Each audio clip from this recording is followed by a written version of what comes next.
আপনারা 6 বলে 12 রান করেছেন, কিন্তু এর আগের 300 রান আমরা সবাই মিলে করেছি। আর এনসিপি যে আমাদের দল, আমাদের হিরোরা যারা যুদ্ধ করেছেন, যারা এখানে আছেন, তাদেরকে বলে দিই, আপনারা জেনজিকে রিপ্রেজেন্ট করেন, জামাত জেনারেশন হয়ে যান না। মাননীয় স্পিকার, ব্যাপারটা তো অনেক কমপ্লেক্স, একটা ইউনিক সিচুয়েশন। আমি আমার সম্মানিত বিরোধী দলের নেতাদের চোখে আবেগ দেখি, কথায় দেখি, তবে একটা জিনিস এটাও দেখি যে কেন জানি প্রথম থেকে আমাদেরকে জুলাইয়ের বিরুদ্ধে নিয়ে যাওয়ার একটা পায়তারা দেখতে পাচ্ছি। ঠিক যেমন, ঠিক আমাকে কথা বলতে দাও। If you understand the decorum, please, please. আমি কেন was quiet when এটা হবে না কিন্তু। তো আমাকে আওয়ামী লীগ সরকার মনে পড়ে যায় যে আমরা যদি কোনো কথা বলতাম, যুদ্ধাপরাধের বিচার চায় না। আমরা বলতাম তেলের দাম কত, যুদ্ধাপরাধের বিচার চায় না। আমি অনেকখানি ওই অ্যাটিটিউডটা দেখতে পাচ্ছি। সবচেয়ে বড় কথা, we have no problem with July সনদ। আমাদের প্রবলেম প্রক্রিয়া নিয়ে। আপনারা কোন প্রক্রিয়ায় করতে চাচ্ছেন, এবং আমরা আমাদের ডিসেন্ট, নোট অফ ডিসেন্ট আগে থেকেই দেওয়া।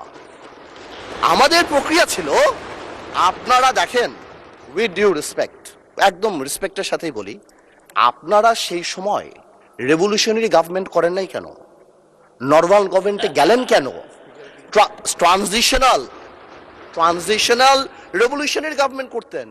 লেটস রিরাইট দ্য কনস্টিটিউশন, ছেড়ে ফেলে দিতেন কনস্টিটিউশনকে, নতুন করে সংবিধান বানাতেন। পুরনো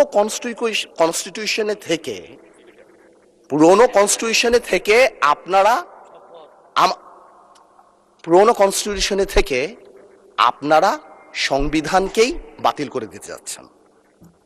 এটা আসলে হয় না। It is unique.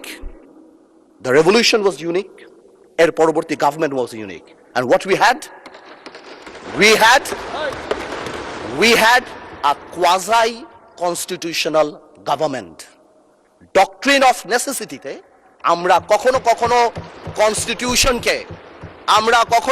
কনস্টিটিউশনকে সম্মান দিয়েছি।